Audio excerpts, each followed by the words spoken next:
Hey guys, so lots of fun news to go through today, but the one news story that I did want to talk about specifically in this video is the new bout of news that came out specifically with regards to Fallout 76 and how it's not going to be launching on Steam at launch, either for the beta, or as I like to call it, a demo, because that's what it is, nor for the game's full launch either. Now, people have gotten upset about this. As you kind of expect at this point, whenever any news comes out, we tend to get super frustrated and super animatedly outraged about it. So for this video, I want us to just take a moment, let's calm down, let's take a deep breath, and let's look at this objectively. It doesn't do us any good to just be outraged for outrage's sake. So we're going to try to look at this as balanced and as fairly as possible, both from the consumer point of view and then also from Bethesda's point of view, and then sort of overarchingly from the industry point of view. On the grand scheme of things, does this actually matter? Is this actually going to be something people even remember happened like a year or two from now? So with that being said, if we start out looking at it from Bethesda's point of view, Bethesda being not just the game development studio, but also the publisher, if we look at it from their perspective, it only makes sense. I want to make it very clear. This is not the first time that a game development publisher has done this. Ubisoft has done it. EA has done it. Now, I know what you're thinking. Maybe those are not the best examples, and we'll talk about that in the consumer section of this debate back and forth, that perhaps those are not the best role models in terms of aspiration. But with that being said, this is not an original idea. This is something that's been done many times before, because whether you like it or not, Steam takes a cut of your game's profits. When you buy a game on Steam, a certain percentage goes to Steam, and then the rest goes to the developer of the game, or the publisher, the person actually putting the game out for sale.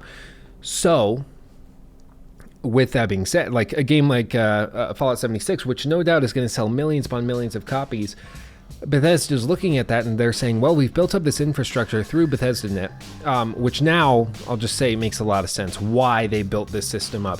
We got all these mentionings about online gameplay and microtransactions, specifically paid mods, and the creation club through Bethesda and Bethesda.net. We heard about this years ago, like at this point, I guess 2 years ago, and nobody really knew what it was actually going to be for, why they were putting this out, why Bethesda was putting so many eggs in the Bethesda.net basket, even though it didn't seem like there was any reason for the website to exist. And now we get it. Now we understand why they did that 2 years ago, and it's all been because Fallout 76 was going to launch and be the first game they released where the multiplayer is based through Bethesda.net, and therefore you have to buy it through them instead of buying it through Steam, where they would lose a cut. So when you buy it through Bethesda.net, they get all of the profits. That's, like I said, not an original idea. Ubisoft did it with Uplay. EA did it with Origin. This is not an original thing. But at the very, very least, it is something that it was a little shocking, because I don't think many people expected Bethesda to be the next company that's doing this.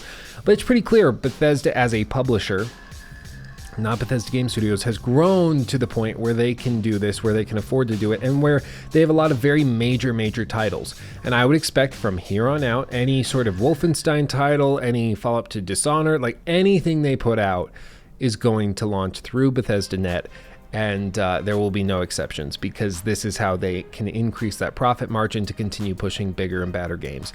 Doesn't surprise me. It's actually something that makes a lot of sense when you look back to the E3 press conferences of the last 2 years. Everything kind of clicks into place. So from Bethesda's point of view, it only makes sense, and this has been a long time coming. They've been revving up for this for quite a while. So taking Bethesda or Fallout 76 off of Steam may be startling to us, but it is in no way startling to them. They've probably had this in the works for 4 years or so, knowing that they were not going to be launching the PC port through Steam specifically, that they would be creating their own client.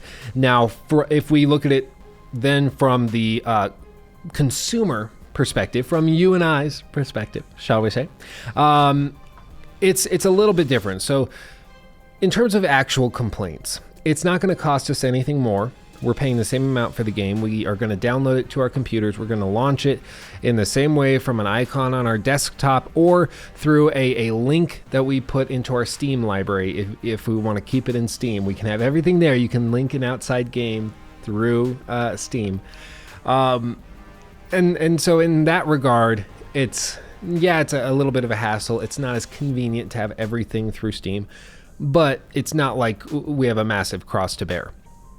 Where I think most of this falls into is probably two categories. So the one side of people who just like to be like habitually outraged, I suppose, where it's just, oh, there's another thing for us to be upset about, because we have to be upset as gamers about something. We can't like enjoy anything. We have to be upset. And it's something I'm really trying to work on, and I encourage you to like, if you have this tendency, let me know in the comment section below, because I want to know if I'm going crazy.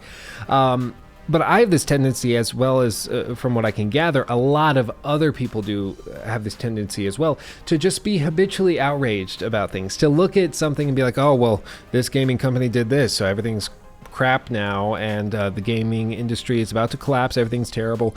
This is just another sign of how crappy games are in 2018. Like, there's always something to be horribly offended by. And I don't think that that's necessary. I think that we live in an amazing time.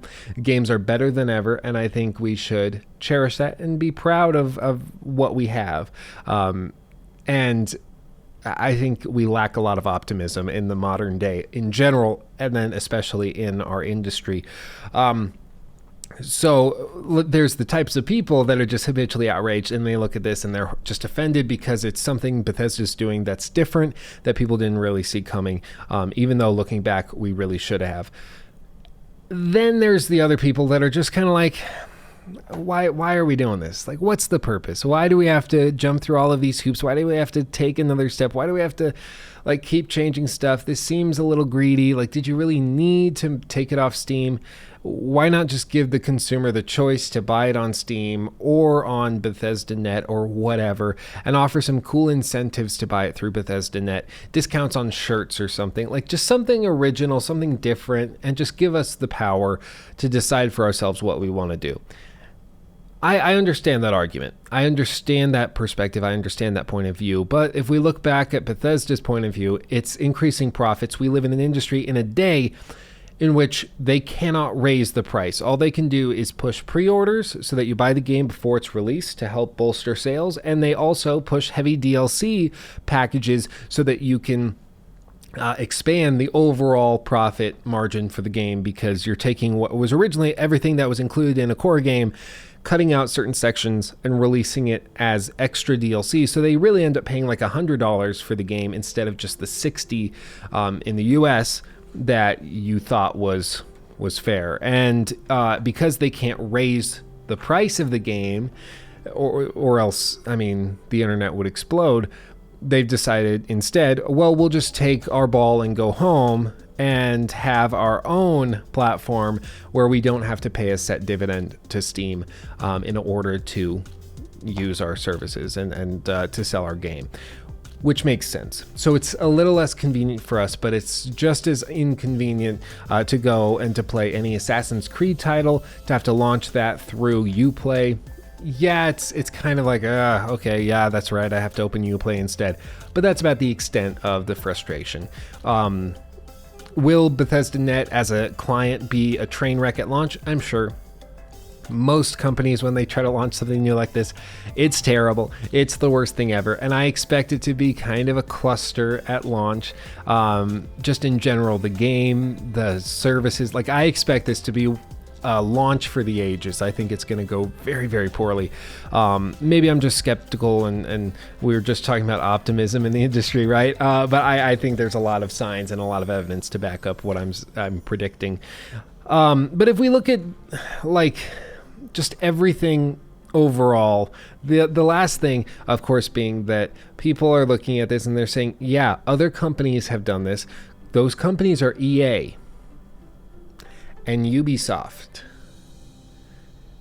and Blizzard. Like, these are not companies that most individuals in the gaming industry, or at least that are involved in it somewhat, would hold up as the pinnacles, like the platonic ideals of what a gaming publisher should be. They tend to be viewed as like greedy, as nitpicky, as selfish, as anti-consumer, as so many things. And some of those companies are getting much, much better. But like Ubisoft, for instance, has been killing it recently. They are slaying in the games that they're putting out, and they're getting more and more pro-consumer every day. Other companies, a little less so. EA.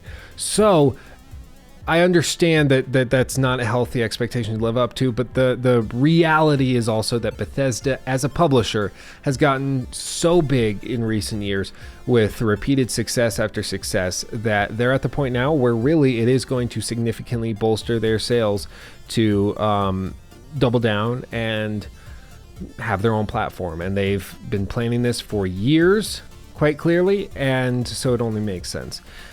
Now, the last perspective I want to take is like the top-down approach. Look at the industry very, very broadly and see, like, is this actually going to matter in a few years? And to be honest, I don't think it will. I think in like 2 years, you'll just be used to launching Fallout 76 through Bethesda.net. It'll be a secondary icon on your desktop that you have to click on, and you're going to log in. That'll be fine. That'll be it. Like, I don't think it's going to matter. And then, like, I'm sure when Starfield comes out, you're going to have to buy it through Bethesda. I think everything else they're ever going to publish is going to be through it. The follow-up to Doom, Wolfenstein, everything that they come out with, Rage 2, like, everything is going to go through Bethesda from now on, and that's just going to be the reality, and I think we're going to get used to it very, very quickly. It's going to be a little bit of a hassle. Console players are not going to care because it's not going to impact them at all, but PC gamers are going to have to jump through that extra little hoop. But, you know, it's PC Master Race any which way, so who cares? So it's annoying, but I don't think it matters in the long run. Maybe I'm being overly optimistic and pessimistic at the same time. Let me know your thoughts on the topic in the comment section below. I am really interested because this is something where it's like there isn't a strict reason to be super upset about this, but people still are. And I have not heard a single like salient point as to why I should like view this as a horrible event that's tearing the industry apart. Even though some people are behaving as though it were that. So let me know your thoughts. I'm interested in hearing them in the comment section below. Thanks for watching. I'll see you in the next video. Bye-bye.